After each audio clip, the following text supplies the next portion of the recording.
Hello students, जय CLC। Myself Kishore Shekhawat, faculty physics, team CLC Sikar.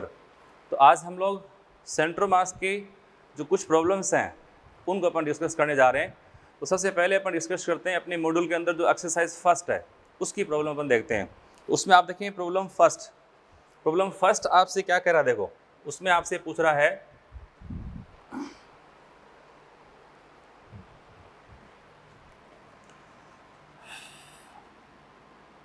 First problem, उसमें आपको दे रखा है एक ट्रायंगल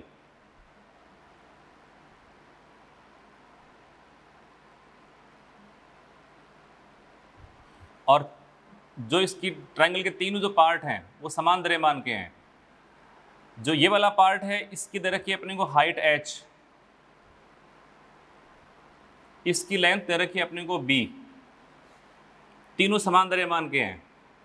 तो अगर ये छड़ एक समान द्रव्यमान की है तो इसका सेंटर मास अपने मिड पॉइंट पे, यहाँ इसके मास को अपन मान सकते हैं।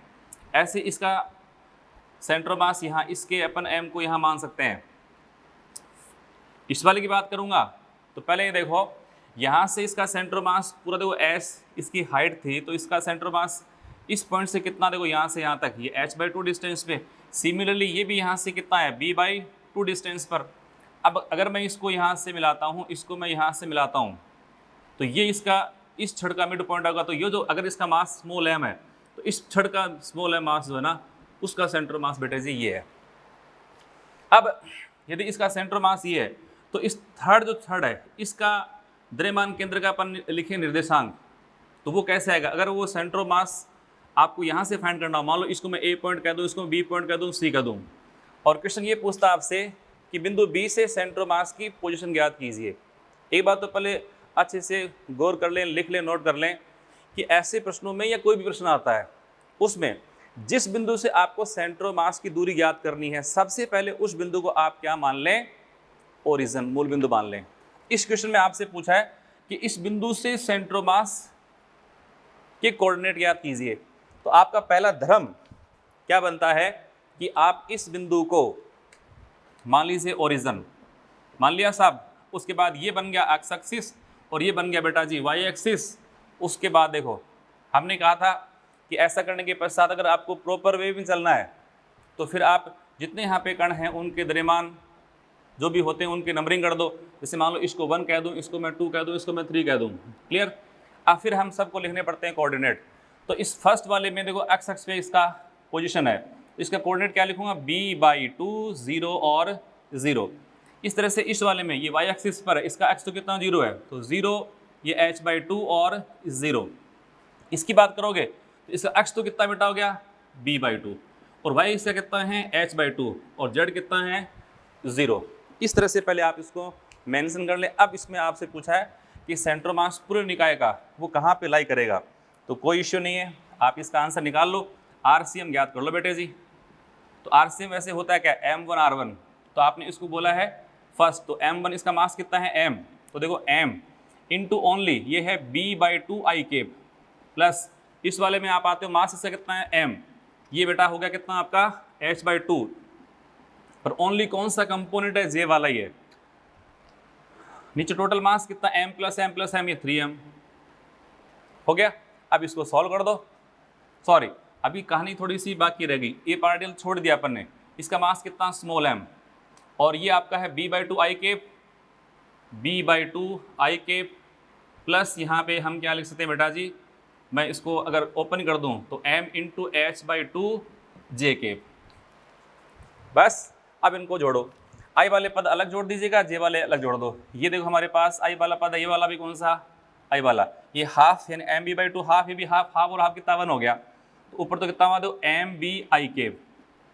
इसी तरह से ये mh/2 j केप, यहाँ भी mh/2 j केप, दोनों कैसे हैं, इक्वल हैं, हाफ हाफ हैं, तो इसको भी ऐड किया तो कितना हो गया, ये हो गया mh/3m। ऊपर अपन m कॉमन लेंगे तो m से m कैंसिल हो जाएगा। तो ये साहब अपने पास वैल्यू आ गई b/3 i cap plus h/3 j cap. ये है इस सिस्टम के सेंटर मास के कोऑर्डिनेट। यदि आपसे ये पूछे कि इस निकाय का सेंटर मास O से कितना दूर है, डिस्टेंस आपसे पूछे तो इसका परिमाण ज्ञात कर दो। तो B से, ये पूछे ना B से सेंटर ऑफ मास की दूरी कितनी है, ये निकालनी है डी, और वो कहाँ से, बी से, तो बी से आपको निकालनी है तो आपका इसका मोड निकाल लो। तो b/3 है इसका स्क्वायर प्लस h/3 है इसका स्क्वायर का रूट, ये आप आराम से कर सकते हो। 1/3 यहाँ से बाहर आ जाएगा, 1/3 तो बाहर आ गया, अंदर से इस रह गया ओनली b² प्लस h²। तो मेरे हिसाब से आराम से इसको कर पाओगे आप। फिर देखिए आप इसमें इसका क्वेश्चन थर्ड, ये फर्स्ट था, अगला क्वेश्चन है थर्ड। उसमें आपसे पूछा है कि O2 जो अणु है, O2 जो अणु है, O2 जो अणु है, देखो इस O2 में आप जानते हैं दो इसके परमाणु हैं, दोनों के समान द्रव्यमान है, ये MO, इसको भी अपन मान लें MO। पर क्वेश्चन कह रहा है कि अगर इनके कोऑर्डिनेट, इस कण का कोऑर्डिनेट है R1, इसका है R2, तो आपसे पूछा है कि इस सिस्टम के सेंटर ऑफ मास का कोऑर्डिनेट क्या है। तो इसको आप ऐसा समझ लो कि जैसे ये दो पार्टिकल हैं, ये मान लीजिए M, इसका मास MO, इसका भी मास कौन सा, MO, और कोऑर्डिनेट सिस्टम के अनुसार अपन लें तो इस फर्स्ट वाले का मान लो ये है R1, इसका मान लीजिए कौन सा बेटा जी, R2, कोई दिक्कत नहीं है। अब इस सिस्टम का सेंटर मास तो कहीं बीच में नहीं, बिल्कुल मिड पॉइंट पर है, पर कोऑर्डिनेट के रूप में कैसे अपन इसको बता पाएंगे, उसके लिए आपको इसके रूप में लेना पड़ेगा। तो कोई दिक्कत नहीं है, इसको भी चेक कर लो। देखो अपना आंसर यहाँ से क्या आएगा, आप जानते हो RCM होता क्या है, M1 R1 plus M2 R2 upon M1 plus M2, ये इसका फॉर्मूला होता है। अब M1 कितना, देखो MO, मास दोनों बराबर है, O2 है, दोनों समान द्रव्यमान के, मान लो HCl है, वहाँ तो समान द्रव्यमान नहीं होते, असमान होते हैं, पर यहाँ तो कैसे सेम मास है ना। तो M R1 plus M0 R2 upon M0 कितना बेटा जी, 2M0, इसमें M0 कॉमन आ गया, तो M0 से M0 आपके फिर कट जाएगा, तो R1 प्लस R2/2, ये इसका सेंटर मास का कोऑर्डिनेट आपको मिल जाएगा। ओके, अब उसके बाद क्वेश्चन नंबर इसका फिफ्थ वाला क्वेश्चन बहुत ही शानदार है, उसमें अपने को कुछ समझने को मिलेगा। तो फिफ्थ क्वेश्चन को बहुत अच्छे से देखना, क्वेश्चन की लैंग्वेज आप पढ़ लें। उसमें कह रहा है कि हमारे पास इसमें एक ट्राइंगल है, इस ट्राइंगल की AB और AC भुजाएं 5 सेंटीमीटर की हैं, समान लंबाई है। देखें जैसे ये आपको दे दिया, मैं इसको A कह रहा हूँ पॉइंट, इसको मैं B कह रहा हूँ, इसको मैं C कह रहा हूँ। इस भाग की लंबाई है 5 सेंटीमीटर और AC की लंबाई भी बेटा है 5 सेंटीमीटर। जो BC है, BC आपको दे रखा है 6 सेंटीमीटर, 6 सेंटीमीटर, क्या बोला इसका, 6 सेंटीमीटर। अब फिर कह रहा है कि जो BC भाग है, इस BC का जो मास डेंसिटी है वो कैसा है, AB और AC तार है उससे डबल है। अब देखिए यहाँ पे वायर है ये, तो मास का डिस्ट्रीब्यूशन यहाँ पे कहाँ, इसके लेंथ पे है कि इसकी सरफेस पर है कि वॉल्यूम में है, तो लेंथ पे तो लैम्डा आएगा। तो प्रश्न कह रहा है कि BC का मास डेंसिटी है वो AC से डबल है, यानी अगर मैं AC की मास डेंसिटी को लैम्डा मान लूँ तो इसकी मैं क्या कर सकता हूँ, 2 लैम्डा, ऐसा बोला गया है। अच्छा जी, अब देखो मास अपन निकालते हैं, मास इक्वल टू होता है क्या है, लैम्डा इंटू लेंथ। तो इसके मास को देखो, इस वाले भाग के मास को, AC वाले भाग के मास को, जो कि ये एक AC तार है बिल्कुल सिमेट्रिक है, तो इसका सेंटर मास इसके ठीक मिड में है, यानी अगर ये 5 सेंटीमीटर तो यहाँ से कितना 2.5 सेंटीमीटर, ये भी कितना 2.5 सेंटीमीटर आ गया। क्लियर। तो जो इसका मास अपन निकालेंगे तो मास था लैम्डा इंटू लेंथ, तो लैम्डा इंटू लेंथ कितना, ये होगा 5 लैम्डा।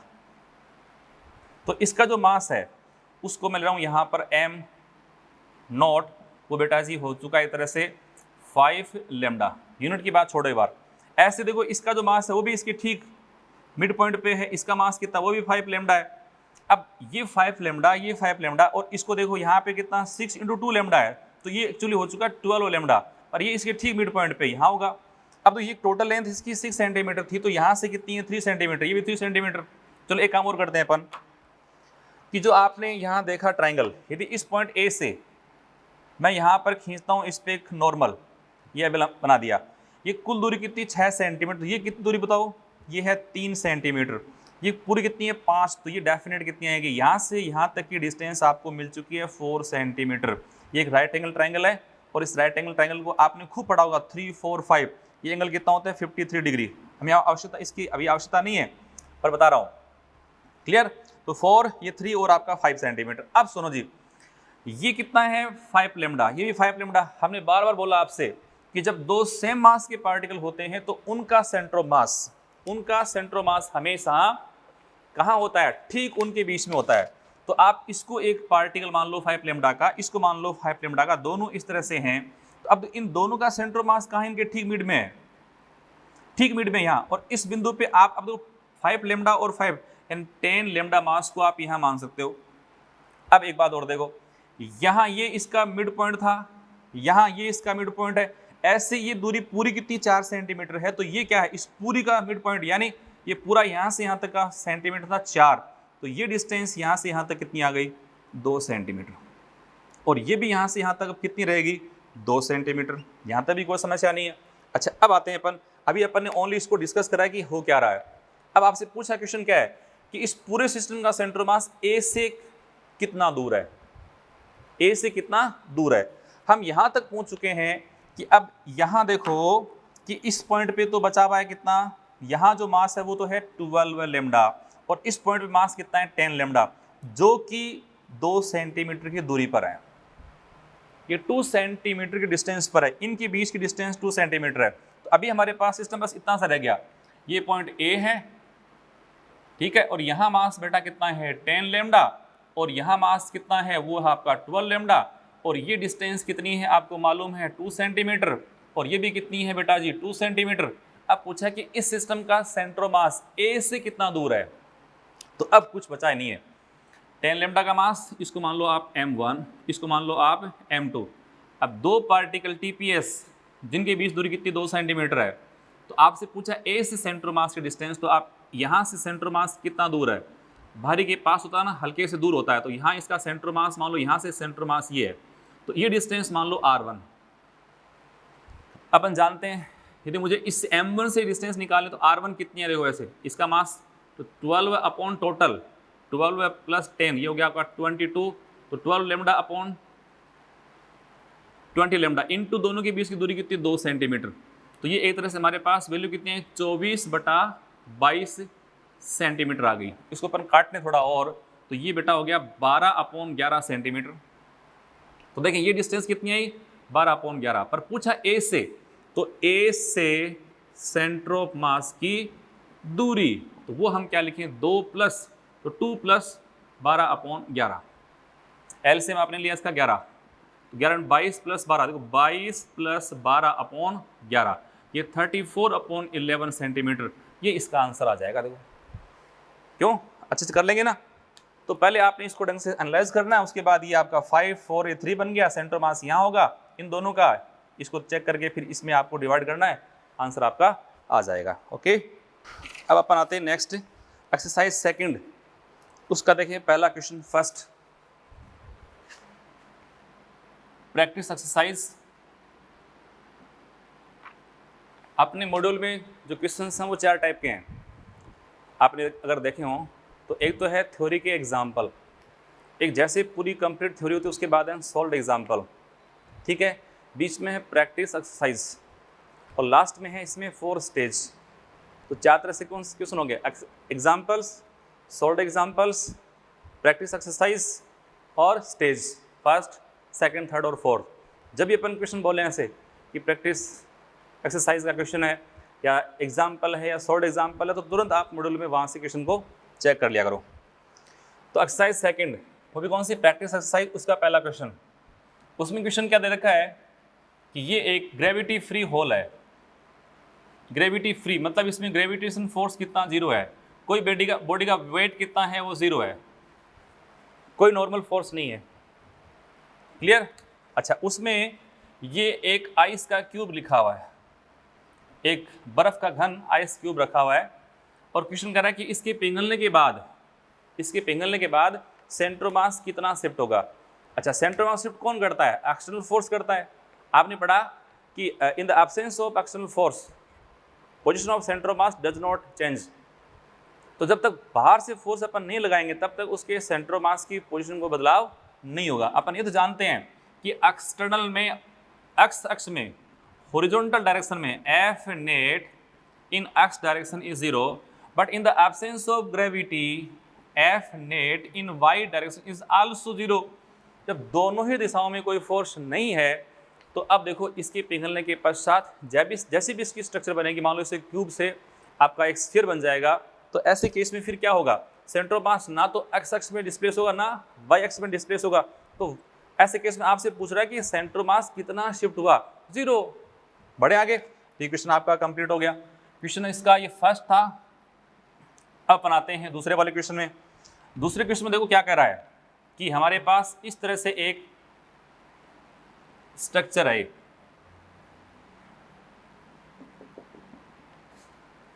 जिसका मास है कैपिटल एम, ये इसका सेंटर, इसकी रेडियस है बेटा कैपिटल आर, और ये सरफेस है frictionless, mu is equal to इसको है 0 है। कोएफिशिएंट ऑफ फ्रिक्शन कितना बेटा इसका 0। एक दे रखा अपने को सिलेंडर बेलन, जिसकी रेडियस है स्मॉल आर, इसका मास है स्मॉल एम। अब एक तो क्वेश्चन ये होता कि मान लो यहाँ पे इसको ओपन कर देते, जो नीचे वाला ब्लॉक है ना, ये वाला बड़ा वाला, यदि इसको अपन फिक्स किए होते, मान लो इसके साथ ये बंधा हुआ होता, तो इसको अपन छोड़ते, तो छोड़ने पर ये वाला यहाँ नीचे आता, ऐसे इसका ऑसिलेशन होता रहता। परंतु क्वेश्चन क्या है कि इन दोनों के बीच की सरफेस कैसी फ्रिक्शन लेस है, और नीचे वाला जो ब्लॉक है वो क्या कर सकता है, वो यहाँ पर गति करने के लिए स्वतंत्र है। अब पूछा कि अगर इसको अपन यहाँ से छोड़ दें, छोड़ने के पश्चात जब ये नीचे आएगा, तो जैसे यह नीचे यहाँ पर आता है, जब ये यहाँ आता है तो इसका विस्थापन आगे हो रहा है, तो ये ब्लॉक है वो कितना किस तरफ विस्थापित होगा, तो अपन जानते हैं इसको विस्थापित तो इस तरफ होना पड़ेगा, परंतु कितना होगा वो आपको चेक करना है। तो ऐसे क्वेश्चंस में ज़्यादा दिमाग लगाना नहीं है। हमने आपको सिखाया था कि अब देखो इसमें वर्टिकल, तो यहाँ पर देखो नीचे तो ग्रेविटेशन फोर्स लग रहा है, इसका मतलब सेंटर ऑफ मास वर्टिकली तो डिस्प्लेस होगा, परंतु एक्स दिशा में कोई यहाँ पर बाह्य बल नहीं है। तो एक्स दिशा में किसी प्रकार के बल के ना होने से इसका सेंटर मास एक्स दिशा में डिस्प्लेस नहीं होगा, सेंटर मास वहीं बना रहेगा। अब सेंटर मास वहीं बने रहने के लिए आप क्या करेंगे, आप ये देखेंगे हमारे पास दो पार्टिकल हैं, हमने आपको सिखाया, मान लो मास m1 है, दूसरा मास मान लो कौन सा m2 है, इनके बीच की दूरी कितनी मान लो टोटल है वो d है। मान लो यहाँ इसका सेंटर मास है, इसको मैं इस तरफ लाऊंगा तो इसको भी इधर लाना पड़ेगा ताकि सेंटर मास भी बना रहे। अब इसको अपन कितना लाएं, इसको कितना लाएं वो डिपेंड करता है कि अपन क्वेश्चन की क्या पोजीशन है। तो देखो सबसे पहले इसको फिक्स करके आप ये मान लो कि छोटे वाला ब्लॉक इस नीचे वाले ब्लॉक के सापेक्ष कितना नीचे आया, नीचे तो आया r दूरी नीचे आया, पर r भी नहीं, देखो इसकी रेडियस कितनी है स्मॉल r, और ये डिस्टेंस पूरी कितनी बेटा देखो कैपिटल R है। अभी इसके यहाँ पर इसके मान लो समांतर है तो ये डिस्टेंस स्मॉल r है, इसके नीचे आने पर ये डिस्टेंस तो नीचे नहीं आई ना, इसका सेंटर मास नीचे कितना शिफ्ट हुआ उसको देखें आप, इसका सेंटर मास नीचे शिफ्ट हुआ ये डिस्टेंस, और ये कितनी है कैपिटल R में से स्मॉल r अपन कर दें माइनस, ये वाले capital R minus small r। इसी तरह से जब ये सेंटर मास यहाँ से इस बिंदु पर आया है तो पहले इसकी डिस्टेंस देखो ये थी, दिख रहा है, और दूरी कुल कितनी है देखो ये तो है कैपिटल R, ये है यह स्मॉल r, तो सेंटर मास यहाँ से यहाँ कितना दूर है, ये डिस्टेंस देखो यहाँ से इस पॉइंट से यहाँ तक दूरी कितनी है capital R minus small r। तो जब ये पॉइंट यहाँ से यहाँ आता है तो ये सेंटर मास यहाँ ना, इस छोटी वस्तु का सेंटर मास, तो छोटे वाली वस्तु बड़े वाले के सापेक्ष, बड़े वाले के स्थिर रहने पर, सापेक्ष से मतलब इसको स्थिर कर दें अपन, तो छोटे वाली वस्तु बड़े वाले के रेस्पेक्ट में कितना आगे गई, इस तरफ हॉरिजॉन्टली कितना जा रही है, वो जा रही capital R minus small r। परंतु बाहर से अपन देखेंगे तो क्या देखेंगे, जैसे ये यहाँ से नीचे आएगी, यहाँ से इस तरफ आएगी, तो ये ब्लॉक भी इस तरफ आएगा, तो ये ऐसे नीचे आएगा, ये इसको नीचे आना है और ब्लॉक इधर आना है। तो कुल मिलाकर के इसका मतलब ये नहीं हुआ कि r माइनस स्मॉल r इसका रियल में हमारे सापेक्ष, पृथ्वी के सापेक्ष इसका विस्थापन इतना नहीं है, तो कुछ कम है। कितना है, तो आप क्या करें, इस वाले ने ब्लॉक के रेस्पेक्ट में कुल कितने डिस्टेंस ट्रेवल करिए उसको आप क्या करें, जैसे ये दो मास हमारे पास था, ये स्मॉल m ये कैपिटल M, ये टोटल डिस्टेंस कितनी कवर कर रहा है, total distance d, total distance करी है r माइनस स्मॉल r। इसको आप क्या करें, आपने जो TPS सिस्टम था उसके अकॉर्डिंग उसको बांट दे, तो यहाँ पर ये डिस्टेंस ट्रेवल्ड बाई m वो निकालनी हो, तो वो तो कितनी आई, टोटल डिस्टेंस जो थी उसको अपन बांट दे उल्टा रेशियो में, तो मास capital M upon capital M plus small m into r minus small r। यदि पूछे कैपिटल M कितना डिस्प्लेस चला, तो इसमें ये तो है मान लो d बाई m1 और ये d बाई कैपिटल M, तो इसकी डिस्टेंस निकालने तो ये मास आ जाएगा। ये अपने पूरा पहले आपको समझाया, capital M small m by capital M plus small m into r minus small r। Okay, तो इस तरह से इसको आप समझ लेंगे। फिर देखिए इसका क्वेश्चन थर्ड, वहाँ आपको दे रखा है एक रोड है जिसकी लेंथ कितनी है कैपिटल L है, इसका वेट है कैपिटल M, इसको रखा है एक सरफेस पर। अब सरफेस पर रखा है तो नीचे फोर्स स्प्रिंग कितना लगा बेटा जी, mg। तो संपर्क है तो ऊपर फोर्स क्या लगा, कैपिटल R। mg बड़ा है, कैपिटल R छोटा है, तो नेट फोर्स इसमें कितना है, F नेट। यदि मैं आपसे पूछूं तो कितना हुआ, mg माइनस का R। अब क्वेश्चन कह रहा है कि अगर इसको अपन फ्री कर दें, फ्री करने पे इस प्रकार से नीचे आए, तो नीचे आने पर इसका त्वरण, सेंटर मास का त्वरण कितना होगा। तो इसका ACM आपसे पूछा, तो ACM वैसे होता क्या है, F net upon total mass by M। F net कितना बेटा जी, mg माइनस का capital M upon capital M, sorry mg minus R by capital M। हो जाएगा, कोई दिक्कत नहीं है। तो स्टेज जो आपकी एक्सरसाइज सेकंड का पहला, दूसरा, तीसरा, तीनों क्वेश्चन अपन डिस्कस कर लिए हैं। अब अपन आते हैं बेटे जी स्टेज फर्स्ट में। स्टेज फर्स्ट में आप आइए, सबसे पहले क्वेश्चन सेकंड। क्वेश्चन जो सेकंड है वो थ्योरेटिकली बहुत ही सुंदर प्रश्न है। उसमें एक कॉन्सेप्ट है जो इम्पोर्टेंट है, उसको अपन पहले डिस्कस करते हैं। तो देखो, मैं उसके लिए एक पहले तो कुछ स्पेस अपन खाली कर लें।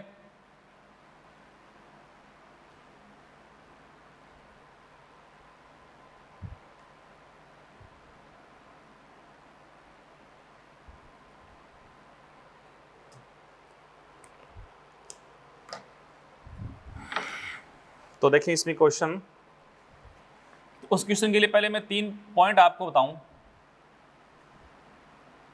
पहला पॉइंट है, देखो एक हमारे पास बहुत छोटा सा घन है, छोटा घन यानी छोटी सममित वस्तु। एक ले रहा हूं बहुत बड़ी, यानी कोई मान लो पहाड़ जैसी वस्तु है, पर बहुत बड़ी है परंतु है सिमेट्रिकल। एक आयताकार बहुत लंबी छड़ है। दूसरा मैं ले रहा हूं, देखो एक बहुत बड़ा शंकु जैसा पहाड़, यानी इसकी हाइट है किलोमीटर में, ये किलोमीटर में है। चलो ठीक है, ये घन है। एक वस्तु में जो सेंटर होते हैं, सेंटर वो 3 तरह के होते हैं। एक होता है ज्यामितीय केंद्र, सेंटर ऑफ ज्योमेट्री। एक होता है द्रव्यमान केंद्र, सेंटर ऑफ मास। एक होता है आपका गुरुत्व केंद्र, सेंटर ऑफ ग्रेविटी। ज्यामितीय केंद्र, द्रव्यमान केंद्र और ये गुरुत्व केंद्र। क्लियर। पहला है ज्यामितीय केंद्र, वो होता है देखने से कहाँ दिख रहा है, देखने से बीच का बिंदु। जैसे यहाँ इसमें अगर इसकी हाइट h हो, इसकी हाइट अगर मैं s लेता हूँ तो सेंटर ऑफ इसका ठीक यानी h/2 डिस्टेंस पर इसका सेंटर ऑफ ये gravity, sorry centre of geometry है, ज्यामितीय केंद्र। इसी प्रकार से मान लो इसकी हाइट को मैं h मान लूँ तो इसका ठीक मिड पॉइंट पे ये इसका सेंटर ऑफ ज्योमेट्री आ गया, जो यहाँ से कितना है h/2 डिस्टेंस पर है। मान लो इसकी लंबाई 100 किलोमीटर है तो 50 किलोमीटर डिस्टेंस पर इसका सेंटर ऑफ ज्योमेट्री आ गया।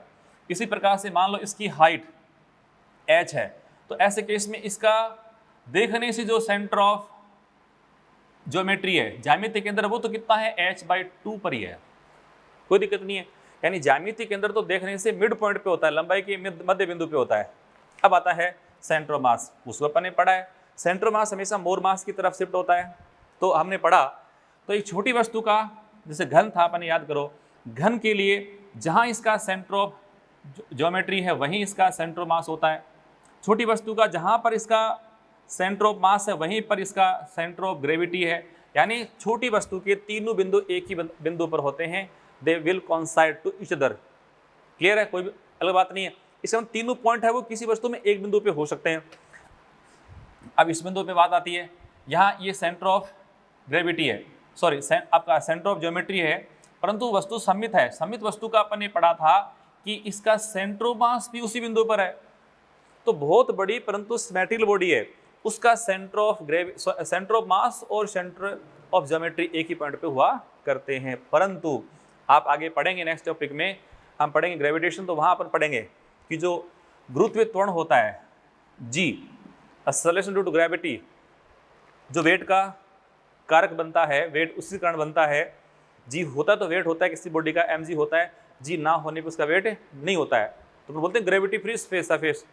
तो ग्रेविटी फ्री स्पेस में जी कितना शून्य होता है, इसलिए वहाँ वेट काम नहीं करता है। जैसे अपन ने क्वेश्चन लिया था ना, इसमें ग्रेविटी फ्री स्पेस लिखा हुआ था, यहाँ वेट कितना उसका 0 है। अब सुनो, यहाँ पे अपने को इसमें 0 दे दिया, ये क्लियर। कब? उस केस में तो अपन ने डील कर लिया, परंतु मैं यहाँ कह रहा हूँ इस वाले में। तो यहाँ एक बात अपन आगे पढ़ेंगे कि ऊंचाई बढ़ने के साथ साथ with increase in height g decreases.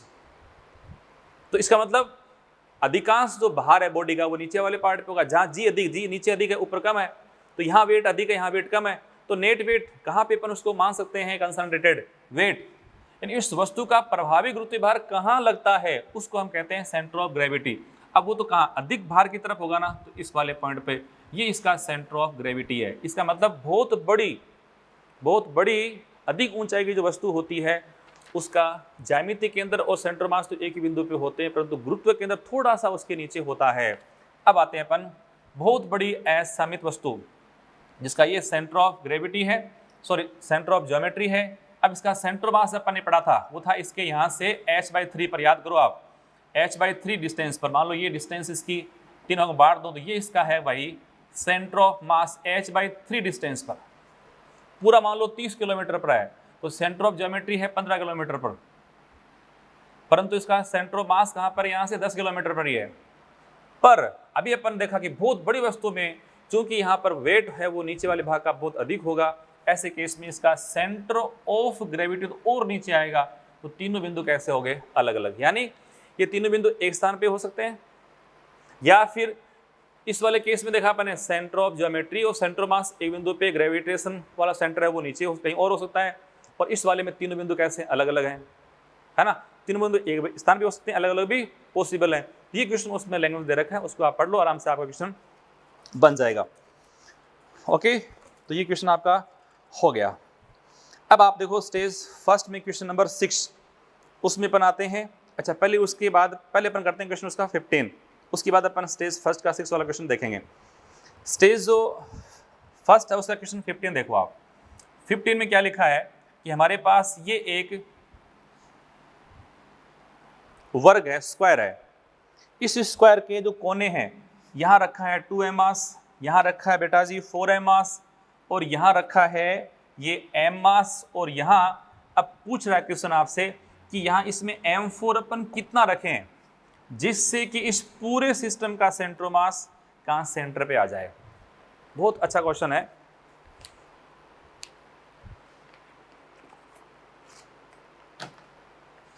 तो देखें m4 कितना होगी पूरे सिस्टम का सेंटर मास सेंटर पे आ जाए, तो इसको पहले अपन ओनली ऐसे एनालाइज करते हैं।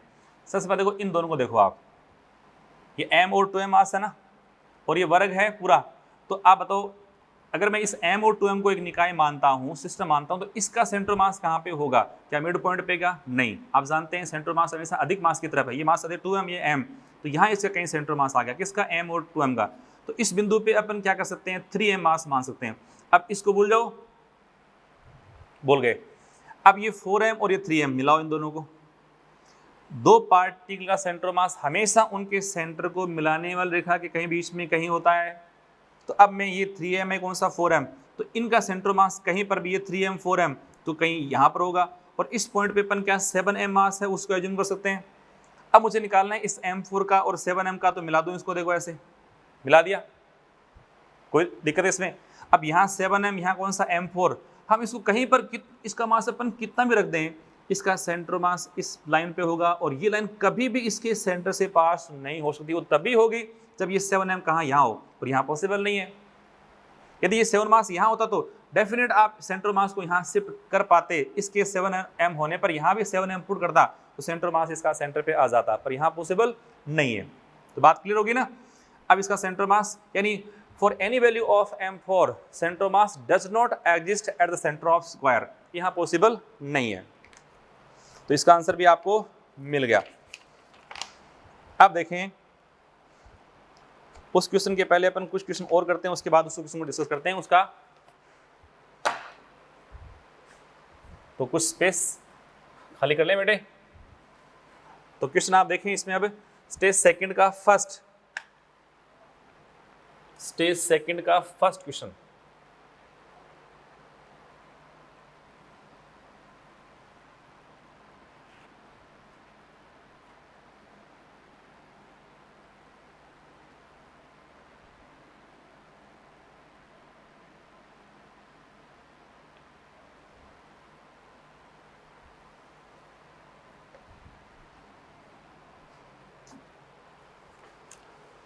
फर्स्ट में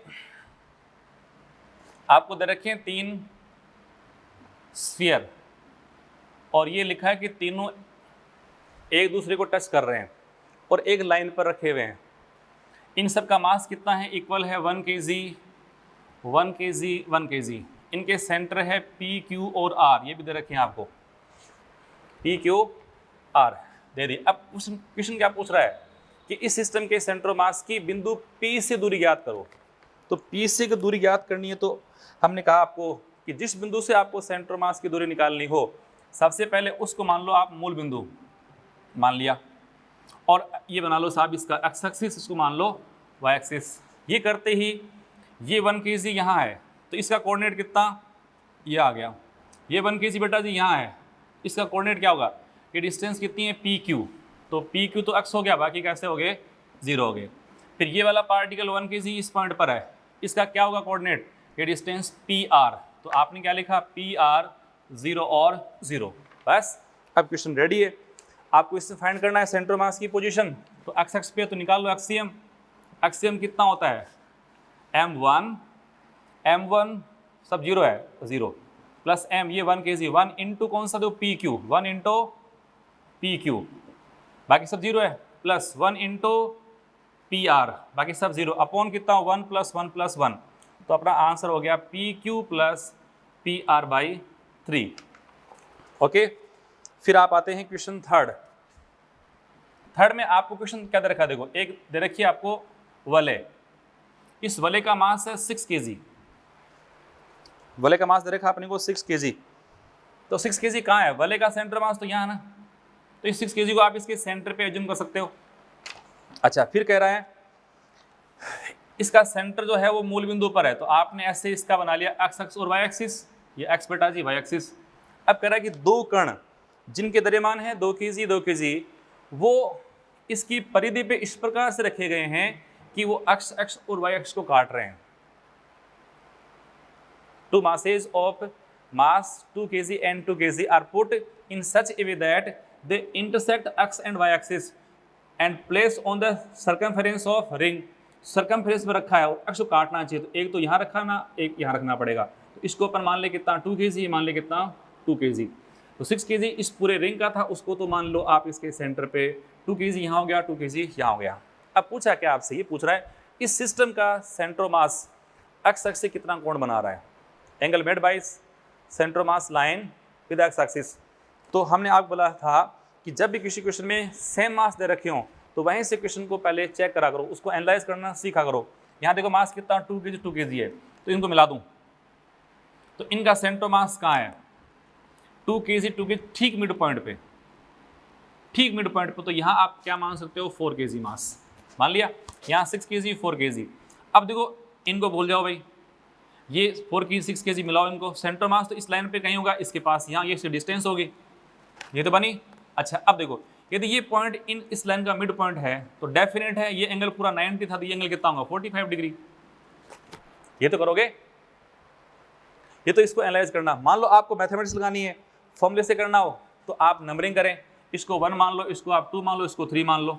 मानने के पश्चात इसके कोऑर्डिनेट कितने हैं, इसकी कोऑर्डिनेट कितने हैं, इसकी साइड दे रखी है क्या, तो इसकी रेडियस जो है मान लो a दे रखी है, कोई दिक्कत नहीं, a मान लो, a दे रखी है, तो ये डिस्टेंस कितनी, तो a ये भी कितनी a है, तो इसका कोऑर्डिनेट कितना हुआ a 0 0, इसका कोऑर्डिनेट कितना हुआ देखो 0 a और 0, इसके कोऑर्डिनेट कितने हैं, सब 0 हो गए, 3 पार्टिकल हैं। तो आप इसका निकालो RCM, RCM आप निकालोगे तो टोटल मास कितना 6 + 4 10 kg, ये तो 10 kg हो गया। फिर मैं लिखूँ इसको 6 × 0 0 प्लस इसमें लिखूँ तो 2 × a, तो 2a i कैप, प्लस यहाँ पे आप लिखें तो 2 कितना हो गया a j cap, 2a j cap. बस तो इसको सॉल्व करने पे देखो मैं इसको कर दूँ 1/5 a i cap plus 1/5 a j cap, चलो दोनों इक्वल हैं। अब मैं आपसे पूछूं कि अगर ये वेक्टर आपके पास आ चुका है तो आपसे पूछ रहे हैं कि ये वेक्टर जो है वो एक्स एक्सिस से कितना एंगल बना रहा है, तो आप निकालते हो tan अल्फा। तो tan अल्फा क्या होता है, कोफिशिएंट ऑफ j यानी 1/5a और कोफिशिएंट ऑफ i 1/5a, ये कैंसिल तो 1 आ गया, तो tan phi alpha equal to 1, तो अल्फा कितना 45 डिग्री, किससे, एक्स एक्स से, वाई से भी कितना आ गया, एक्स आपका 45 आ गया, तो बिल्कुल क्वेश्चन आपका बन गया। उसके बाद देखो इसमें स्टेज सेकंड का क्वेश्चन नंबर 6, स्टेज सेकंड का क्वेश्चन नंबर 6 देखें आप। इसमें भी एक बहुत प्यारा सा कॉन्सेप्ट है। देखो ये दे रखा है अपने को एक आयत, इस आयत की ये जो भुजा है वो आपको दे रखी है 4 मीटर, और ये जो भुजा दे रखी है वो दे रखी है आपको 2 मीटर, 2 मीटर है। यहाँ लिखा है मास है वो बेटा जी कितना 2 kg है, यहाँ भी लिखा है वो कितना 2 kg है। इस तरह से आपको एक्सिस दे रखी हैं। आप देखो पूरा यहाँ से 4 मीटर है, ये इसका सेंटर O है, तो ये डिस्टेंस कितनी आ गई 2 मीटर, कोई दिक्कत। अच्छा 2 kg सेम मास हैं, तो इन दोनों का सेंटर मास तो ठीक मिड पॉइंट पे, तो आप ये इसको हटा करके आप इस पॉइंट पे कितना 4 kg मास एज्यूम कर सकते हो, ये पॉइंट O है। क्लियर। अब प्रश्न आपका ये था इसमें कि 8 kg का आपके पास एक थर्ड मास है, उसको अपन कहाँ रखें, उसको अपन कहाँ रखें जिससे कि सेंटर मास O पे आ जाए, पूरे सिस्टम का सेंटर मास O पे आ जाए। गौर करना अच्छे से, क्वेश्चन ये इतना सा 2 kg ये O पॉइंट है। अब ये कह रहा है कि पूरे सिस्टम के सेंटर मास को O पे लाने के लिए हमें 8 kg के मास को कहाँ रखना चाहिए। तो अब देखो ये 4 kg का और हमारे पास एक मास और है कितना, अब ये तो फिक्स हो चुका ना, ये पॉइंट फिक्स, सेंटर मास ही फिक्स होगा। अब देखो ये मान लो यहाँ मास m1 है, ये सेंटर मास है, तो आपसे पूछा कि m2 कहाँ हो, तो आप ये जानते हैं कि सेंटर मास हमेशा दो जो पार्टिकल उनके सेंटर के बीच में कहीं होता है, तो डेफिनेट है कि उसकी पोजीशन तो यहाँ m2 की होनी है, और वो कितना है 8 kg, और m1 कितना है बेटा जी 4 kg है। ये डिस्टेंस मालूम है, इनमें टोटल कितनी 4 थी तो 2 हो गई।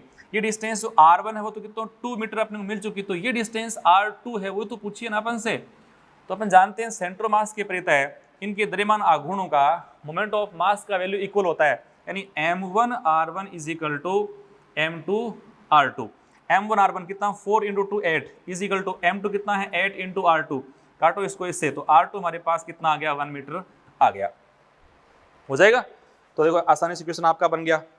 अब देखो इसमें अगला क्वेश्चन वो है क्वेश्चन नंबर 12, उसको देखें आप। क्वेश्चन नंबर 12,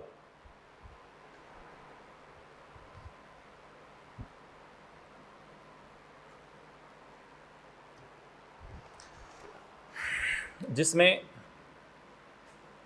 ये कोई एक इंक्लाइंड प्लेन है, ये एंगल थीटा है, इस इंक्लाइंड प्लेन की लेंथ ये वाली, ये बेटा जी L है, इस ब्लॉक का मास है कैपिटल M, यहाँ है लिखा मास है कितना स्मॉल m, सरफेस ये स्मूथ है, और ये ब्लॉक है, ये सरफेस भी बेटा जी स्मूथ है, म्यू कितना है 0।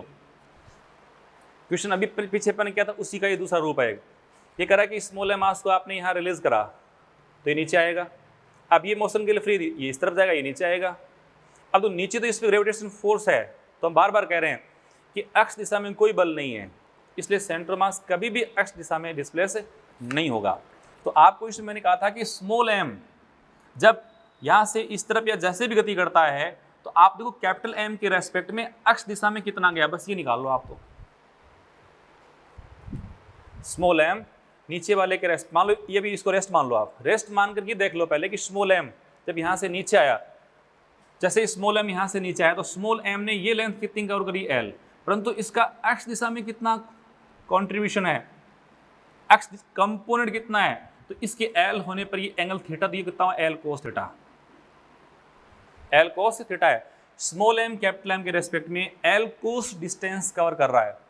अब इस L cos को आप बांट दो बस। तो मैं इसमें आपसे पूछूं distance covered by small m with respect to earth वो कितनी है, स्मॉल m की डिस्टेंस rm, तो वो हमें निकालनी है। तो इसका mass capital M upon capital M plus small m into distance कितनी थी टोटल दोनों की, एक्स वाली डिस्टेंस निकालनी थी। जैसे अपने पहले क्वेश्चन क्या था, ये वाला, ये स्मॉल r और कैपिटल R था ना, तो ये नीचे जब आया तो उसने एक्स में दूरी कितनी तय करी थी r माइनस स्मॉल r, उसके ऊपर डिस्ट्रीब्यूट किया था। वैसे ये वाला क्वेश्चन है, तो इसमें ये पूछूं कि r कैपिटल M वो कितना small m by capital M plus small m into कौन सा L cos थीटा। ओके, हो जाएगा ना आराम से। तो ये क्वेश्चन आपका अच्छे से हो गया देखो। ओके, तो नेक्स्ट क्वेश्चन देखें आप 16 16 बहुत बेसिक क्वेश्चन है, उसमें आपसे क्वेश्चन पर उसका रूप अलग है। वहाँ दे रखे हैं अपने को momentum of two particles they रखे हैं। जैसे आप क्वेश्चन को पढ़ लें तो वहाँ आपको पूछा है कि कण जो है पार्टिकल है उसके सेंटर ऑफ मास की जो मोशन है उसकी डायरेक्शन क्या है। What is the direction of centre of mass, motion of centre of mass. तो उसके लिए अपन देखो जब फाइंड करते हैं VCM, तो VCM बहुत प्यारा प्रश्न, देखो इसमें थोड़ा और अपन गौर करते हैं। पहले क्वेश्चन को ठीक से पढ़ लो एक बार आप। क्वेश्चन कौन सा है उस देख लें।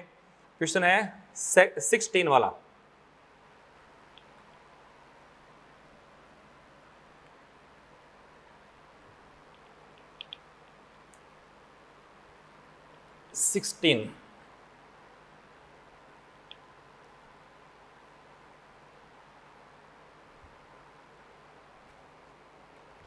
तो उसमें पूछा है कि what is the direction of centre of mass of given system of two particles. तो जैसा कि अपन जानते हैं लिखते हैं VCM, वो होता है बेटा जी M1 V1 plus M2 V2 upon M1 plus M2। ये क्या बन गया, मोमेंटम यानी P1। ये बन गया दूसरा बेटा P2 अपॉन टोटल मास, ये M1 plus M2। P1 P2 आपको दिए गए, P1 P2 आपको दे रखे हैं। तो P1 P2 का वेक्टर सम कर लो आप, करो देखें वेक्टर सम। तो आपने वेक्टर सम किया, जोड़ो देखो उसको, I वाला पार्ट जोड़ दो, J वाला जोड़ दो, K वाला जोड़ दो। जब उनको आप जोड़ेंगे तो आपको I वाला कंपोनेंट I मिलेगा, J वाला इसमें प्लस का J मिलेगा और K वाला 6K मिलेगा। ओनली आपको वेक्टर सम करना है बेटे अपॉन टोटल मास। मैं टोटल मास जो है उसको दे रखा नहीं है, उसको मैं M0 एज्यूम कर रहा हूँ। देखो ओनली क्वेश्चन समझना है बस, अब और कुछ है नहीं इसमें। क्लियर, ये आ गया। अब देखो इसमें जो क्वेश्चन था, क्वेश्चन में अच्छा बात उसमें क्या थी क्वेश्चन में कि इसका सेंटर ऑफ मास जो है वो एक्स एक्स से कितना एंगल बना रहा है। सेंटर ऑफ मास की जो लाइन है वो एक्स एक्स से कितना एंगल बना रही है, वाई से कितना बना रही है, जेड से कितना बना रही है।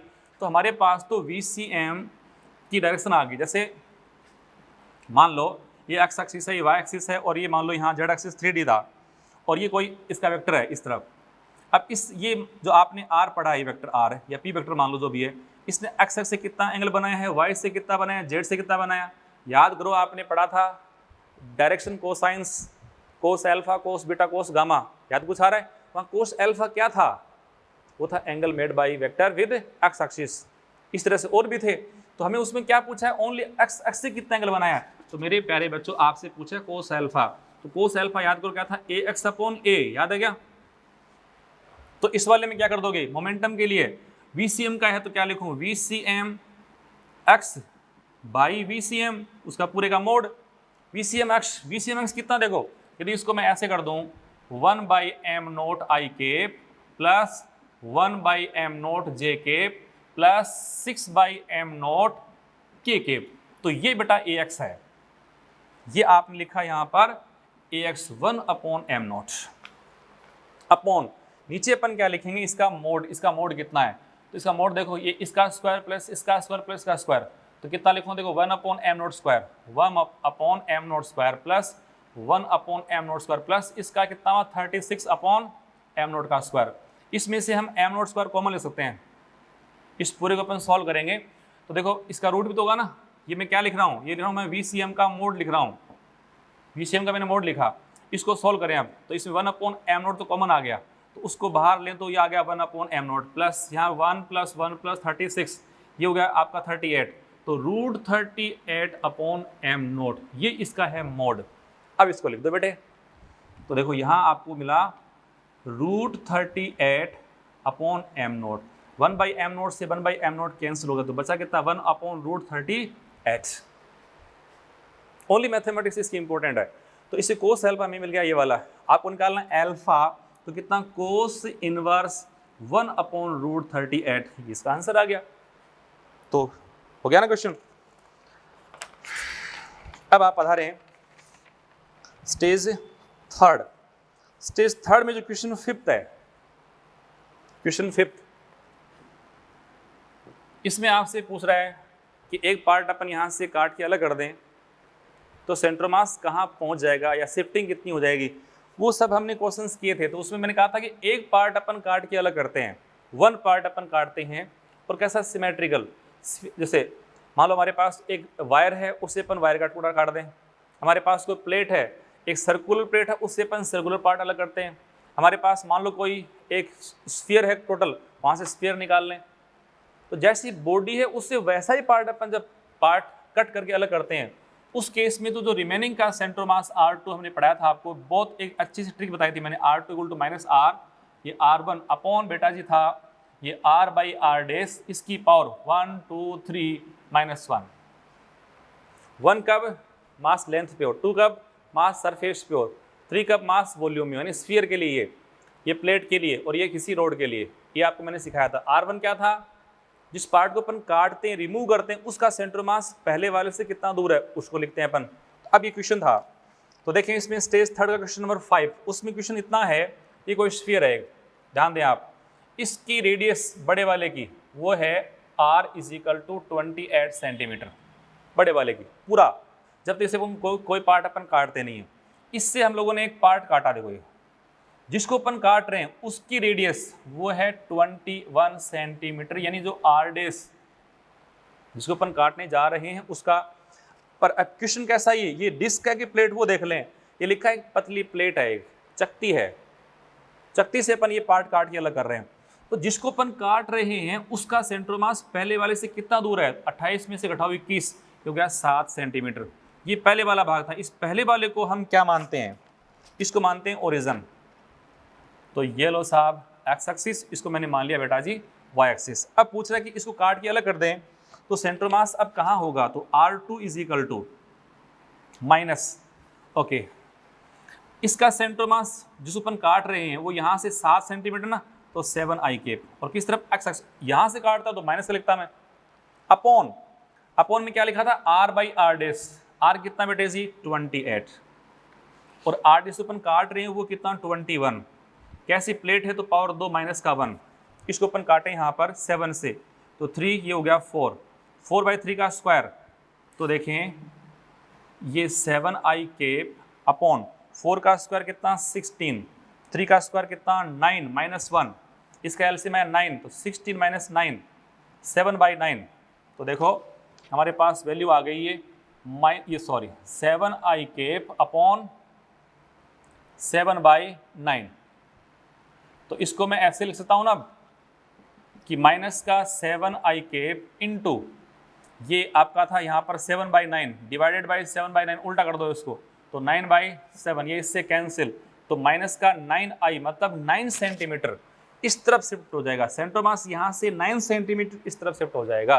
ये आपका प्रश्न हो गया। देखो फिर देखिए इसमें अगला क्वेश्चन है 6 वाला, तो वहाँ एक डिस्क है, उससे अपन कोई पार्ट काट के अलग कर रहे हैं, डिस्क है या स्फीयर है, उसके बेस पे आप इसे क्वेश्चंस कर पाएंगे।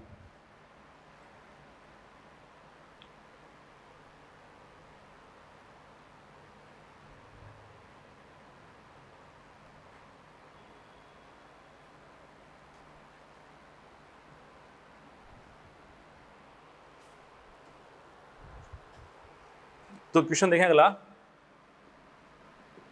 क्वेश्चन 6, ये आपको दे रखी है डिस्क, इस डिस्क की रेडियस है कि स्मॉल a, डिस्क की रेडियस कितनी बेटा जी स्मॉल a, और इसमें से इसके सेंटर से यहां से c डिस्टेंस पर, यहां से c डिस्टेंस पर एक छोटा डिस्क, उसको अपन काट रहे हैं जिसकी रेडियस है b। तो देखो जहां ये तो है पूरी बॉडी का सेंटर मास, इसको मानते हैं अपन ओरिजिन, ये लो एक्स एक्सिस, ये लो वाई एक्सिस, क्लियर। तो अब इसमें मैं बार बार बोल रहा हूं, सिमेट्रिकल बॉडी से, जैसी बॉडी है डिस्क काट रहे हैं, तब इसको आपको लगाना है। मान लो यहाँ से मैं कोई और वस्तु, ऐसे यहाँ से कोई मैंने ऐसी प्लेट काट दी, तब आपको अपने फॉर्मूले से काम करना है, वहाँ पर फिक्स है, वही मैंने बताया था आपको कैसे था, m1 R1 minus m2 R2, और m1 नीचे m1 माइनस m2, तो माइनस कब करते हैं पार्ट अपन कट करके रिमूव करते हैं, प्लस कब करते हैं जब उसको अपन ऐड करते हैं। तो देखो इसमें इसको अपन अलग कर रहे हैं, तो अपना फॉर्मूला क्या था, R2 is equal to minus R1। ये क्या था, जिस पार्ट को अपन काट रहे हैं उसका सेंट्रोमास पूरी बॉडी के सेंट्रोमास से कितना दूर है, C है, किस तरफ, एक्स एक्स में, तो CI के। क्लियर। यहां था देखो R/R, R किसकी थी, ये वाली, बड़े वाले की R, ये A, जिसको अपन काट रहे हैं उसकी कितनी है, B। अब उसकी पावर देखनी है, डिस्क है तो पावर 2 कर दो, और स्फीयर होता तो पावर 3 कर दो। माइनस का एक यहाँ दे रहेगा डिस्क, तो पावर 2 कर दी। अब इसको सॉल्व कर दो, तो वेक्टर फॉर्म अगर लेते हो तो आपको पूरा ऐसे करना पड़ेगा। तो माइनस का C, ये माइनस का है CI केप, नीचे वाले का अपन लें LCM, तो A² अपॉन B² नहीं है, इसको अपन अलग कर लें ऐसे, A² और B², तो LCM आया इसका B², क्योंकि आपका A² माइनस का B², ये B² चला गया ऊपर, तो देखो माइनस का CB² upon A² minus B², ये इसका आंसर हो गया। यदि फिर से अपन काटते इसको बेटे जी, तब क्या बनता है यहाँ पर A³ और ये B³, ये बन गया A³ B³ ये भी आपका B³ हो गया। उस केस में आंसर कितना, CB³ अपॉन कितना, A³ माइनस B³। तो ढंग से पढ़ना क्वेश्चन किस रूप में है, वो डिस्क का है या क्यूब का है। क्लियर। अब इसमें क्वेश्चन जो है एक देखिए आप, क्वेश्चन नाइन्थ वाले क्वेश्चन में, नाइन्थ वाला क्वेश्चन है, उसकी लैंग्वेज देख लें पहले हल्की सी। मॉड्यूल, ये क्वेश्चन मैंने क्या लिखा नहीं था, इसलिए थोड़ा समय देना पड़ेगा इसको। तो नाइन्थ क्वेश्चन है, उसमें देखो एक क्वेश्चन है कि 5 kg का एक डॉग है, 5 kg का एक डॉग,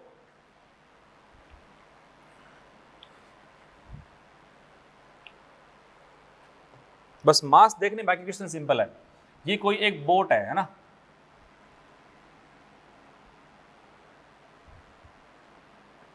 और ये मान लो जो रिवर है उसका 100 किनारा है, पानी में नाव तैर रही है, ये उसका किनारा है, यहाँ ये बोट था। अब ये कह रहा है क्वेश्चन कि 5 kg का एक को डॉग है, तो एक प्लेन बोट पे खड़ा है, ये तट से 10 मीटर दूरी पर है, तो यहाँ मान लो डॉग है,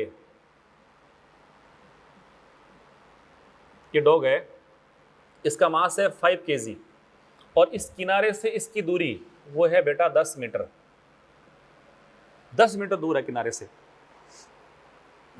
कुत्ता नाव पर तट की ओर, नाव पर तट जो है उसकी तरफ चल रहा है, इस तरफ गया 4 मीटर, 4 मीटर और रुक गया। अब ये इस तरफ गया तो बोट इस तरफ चलेगी, ये तो होगा ना, यहां इनके बीच फ्रिक्शन फोर्स 0 है, तो कह रहा है कि जब यहां के रुक जाता है उस समय ये डॉग जो है, रियल में डॉग है वो इस, ये तो जो इसका तट है, शोर जो किनारा है इसका, वो तो फिक्स है, एज तो फिक्स है। जब ये इस तरफ मूव करेगा तो ये इस तरफ करेगा, तो रियल में तो ये 4 मीटर थोड़ी इस पर अपन ने पढ़ रखा है इसको, तो कोई इश्यू है ही नहीं। देखो आपसे पूछा है कि जब ये 4 मीटर इस बोट के रेस्पेक्ट में 4 मीटर डिस्टेंस ट्रेवल करने के बाद में अपने आप को स्टॉप कर लेता है, तब अगर ये नाव फिक्स होती और ये यहाँ से यहाँ आता तो टोटल डिस्टेंस कितनी 10 थी, उसमें 4 कम हो चुकी, तो 6 सेंटीमीटर की रह जाती, 6 मीटर रह जाती। परंतु ऐसा नहीं, ये इस तरफ आएगा तो ये मूव करेगा ऐसे, जिसमें से देखो 5 kg का जो खुद मास है, यदि वो इस बोट के रेस्पेक्ट में 4 मीटर डिस्टेंस ट्रेवल कर रहा है, तो मैं यहाँ पे D लिखूँ 5 kg with respect to earth, हमारे रेस्पेक्ट में डिस्टेंस कितनी, मुझे इसकी डिस्टेंस निकाल लिया ना, तो ये प्लेटफॉर्म के रेस्पेक्ट में कितना चला है 4 मीटर, इसको डिस्ट्रीब्यूट करना है बस, तो इसको मुझे करना है डिस्ट्रीब्यूट। इसका मास कितना है बोट का मास, वो देखना पड़ेगा। बोट का मास है 20 kg, तो देखो मुझे डिस्टेंस निकालनी 5 kg की, तो 20 अपॉन दोनों का सम 20 + 4 24 इंटू 4, ये लो क्वेश्चन तो हो गया। उड़ाऊं इसको 6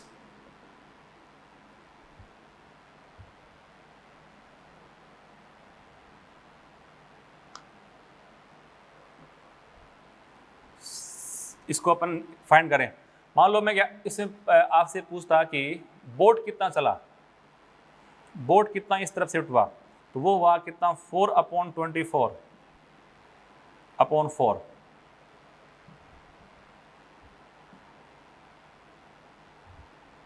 मास में गलत तो नहीं लिख रहा हूं, मास कितना था 5 kg और 20, ओहो ये 5 kg बेटा, तो 5 होने पे 20 टोटल कितना हुआ 25, और ये डिस्टेंस कितनी 4 थी। ओके, अब इसको अपन उड़ाएं यहाँ, या देखो इसमें 20 × 4 कितना हुआ 80 अपॉन कितना 25।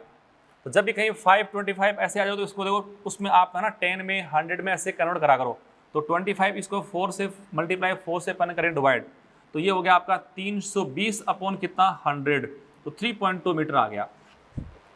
यानी ये इस तरफ कितना चला 3.2 मीटर। वैसे तो प्लेटफॉर्म, ये प्रश्न पूछे आपसे कि प्लेटफॉर्म के रेस्पेक्ट में कितना चला, तो आप बोलेंगे 4 मीटर। और ये पूछे अर्थ के रेस्पेक्ट में कितना चला है, तो उस 4 में से 3.2 चला है कौन, ये 5 kg, बाकी रिमेनिंग 0.8 कौन चला है, बोर्ड चला है। अब ये यहाँ से इस तरफ आया 3.2, कुल डिस्टेंस कितनी थी 10, तो अब रियल में इससे डिस्टेंस कितनी रह गई 10 माइनस 3.2 यानी 6.8 मीटर डिस्टेंस इसकी रह जाएगी। क्लियर? तो ये क्वेश्चन आप आराम से कर पाएंगे।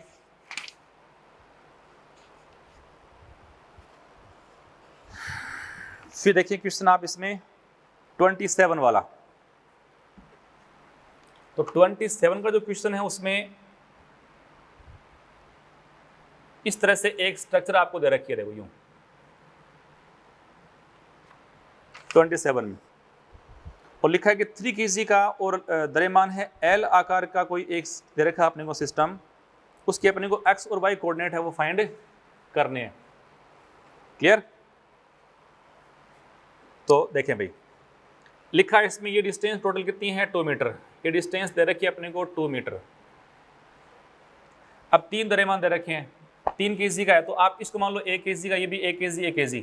अब इनका खुद का सेंटर मास कहाँ है, तो यहाँ मान लो आप 1 kg, यहाँ मान लो बेटा जी 1 kg, और यहाँ मान लो क्या 1 kg। आप पूछे इस बिंदु से सेंटर मास के कोऑर्डिनेट क्या है, तो पहला क्वेश्चन पहला पार्ट था, जिस बिंदु से आपसे पूछे सेंटर मास कहाँ है उसको मान लो ओरिजिन, उसके बाद आप क्वेश्चन आगे बढ़ाना होता है। अब उसमें क्या करोगे, देखो यहाँ से पूछा ना अपन से, तो इसकी रेस्पेक्ट में अपने को इन सब के निकालने पड़ेंगे कोऑर्डिनेट। तो आप नंबरिंग करो, सबसे पहले ये मान लो फर्स्ट, इसको मान लो सेकंड, इसको कर दूँ थर्ड।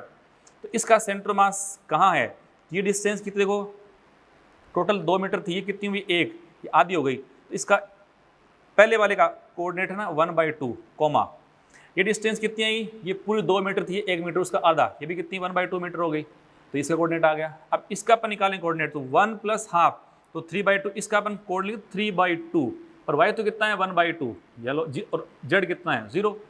ऐसे इसका लिखें अपन कोऑर्डिनेट, तो ये वाला x तो कितना, देखो ये वाला इतना ही है 1/2, और y कितना है 1 + 1/2 3/2 और 0। अब कुछ बचा ही नहीं। जब सबके अपन ने कोऑर्डिनेट बना लिए हैं तब सेंटर मास निकालना है, तो अब तो ओनली फॉर्मूला लगाना है m1r1 + m2r2, और ओनली एक्ससीएम वाईसीएम है, तो एक्ससीएम निकाल लो फिर वाईसीएम निकाल लो, आ जाएगा आराम से, खुद ही कर लेंगे आप। बाकी क्वेश्चन लगभग अपन ने सारे क्वेश्चन वो डिस्कस कर लिए। और इसमें एक कॉन्सेप्ट और है जो मोशन ऑफ सेंटर मास का है, वो हम रोटेशन के साथ लास्ट में पढ़ेंगे।